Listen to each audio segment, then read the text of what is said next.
Welcome back to Aquatic Oasis. Thanks for tuning into part 2 of our do-it-yourself Coral Frag Plugs tutorial. So as you can see here, I'm firmly pressing down on that silicone. It has cured for about 24 hours. There are a few air bubbles you can see there on the surface. However, those are all risen to the back side of it, so they are away from the coral plugs. So I can only imagine how many of those air bubbles there would have been if we did not use that vacuum. But so I'm going to go ahead and remove all of the tape here that's keeping it together, and we're going to get this thing pulled apart. One thing that I did not mention in the last episode is that when we were mixing the silicone parts together, we were putting them together in small quantities and then stirring thoroughly. The part that I missed was that it is a 10-to-1 ratio. And it's actually shipped in the proper ratios if you're mixing the entire container. But in case if you are not mixing all of the ingredients together, then you're going to have to, I guess, guesstimate or do some math there to figure out and make sure that you are mixing the proper quantities together to ensure that your process there solidifies into silicone.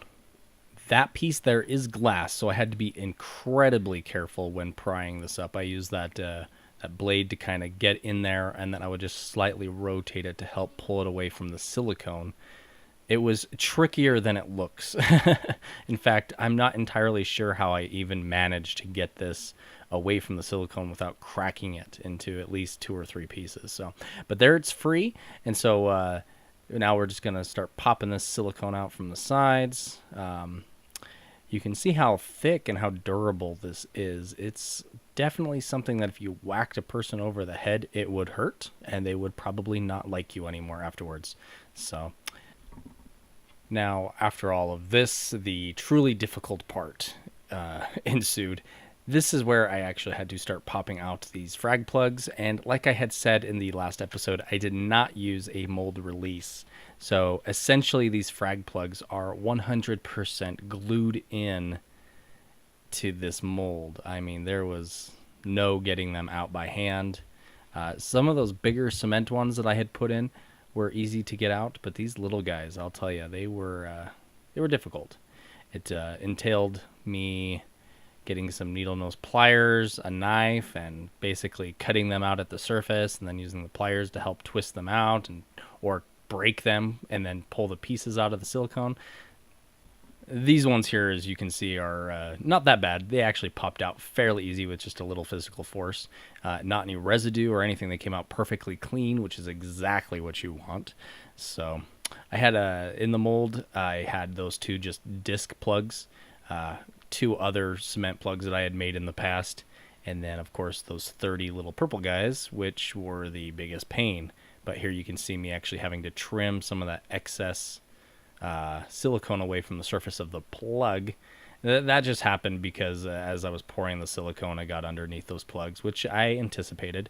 You can glue the plugs down, I suppose, with like hot glue or something, but I don't know, that might make it more difficult when pulling that glass away if it's physically glued with, well, actual glue. So yeah, there's the silicone little piece. You can see how elastic it is here, and I'll pull on it. So there's 3 of those little suckers out. Man, were they tough. I did not film it. I did not want you to see me struggle, but there it is in crumbled pieces. And a little bit more progress coming along, and then finally we are finished. So man, did this feel good. This literally took me hours. So save yourself the trouble and the pain and just use some coconut oil or pan grease or something. But as you can see, even with those frags out, this was a incredibly durable mold. You could tear on it, pull on it, and it's just not going anywhere. It's not going to tear. This right here that I'm pointing out is where one of the few frag plugs came out cleanly, and you can see the quality over the other holes there. The other ones are pretty torn up, and that's from me having to use tools to get those frag plugs out. So using a mold release will definitely bump up the quality of your molding. Now we are going to mix up our cement. I'm just doing a 1-to-1 ratio mixture. That is Portland cement and playground sand there in the bottom of the cup. So we're going to pour that in the bowl, get some water in there, and then get our mix going.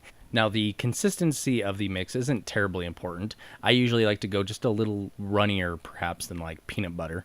But if you go too thick, you'll have a harder time getting it down into the frag plug bases. Air likes to get trapped in those. And so if you get it a little runnier, you usually don't have an issue. So we'll just keep adding water until we get to that consistency. And I'm just stirring with one of those little wood pieces I cut from my garage. I am using a little brush and a tool there to get the cement down in. In most recent batches, I've made my cement just a little runnier, and I actually just pour it into the holes. And that seems to do just fine. And then with the back end of the brush, if I don't feel that the cement got into the base of the frag plug, I just kind of prod it a little bit with that brush to make sure it gets down in there, and then add cement if needed. So there it is, completely filled with cement. And I didn't do it in this video, but another trick is you don't want the cement to dry out. So you can put a wet towel, or what I've been doing recently is just saran wrap, and just saran wrap the mold overnight. And it will still appear wet in the morning, but it will be solid. And I just pull that saran wrap back, and we have a good, nice, hard collection of frag plugs. So this here, I just had these long tongs to try and prod out some of these frag plugs. I was really worried they weren't going to come out because of my experience with the original frag plugs that we made a mold of.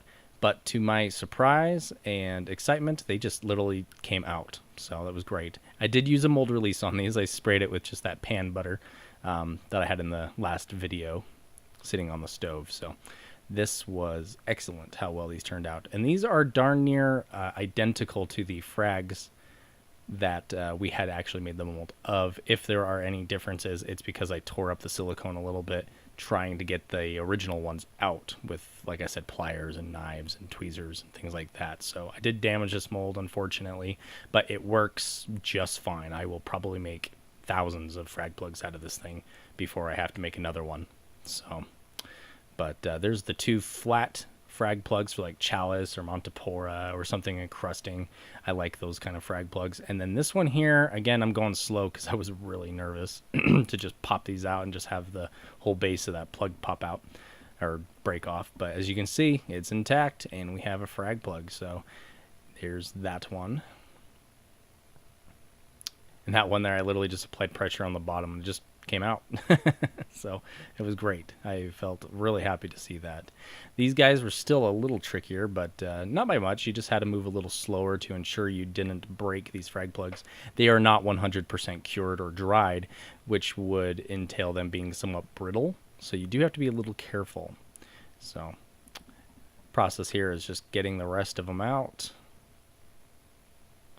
These ones here are obviously going to be like little frag plugs you would put zoas on, or small frags, acropora, that kind of thing. So these are the ones that I burn through the fastest. There's the mold once again, free of frag plugs, so ready to make a second batch.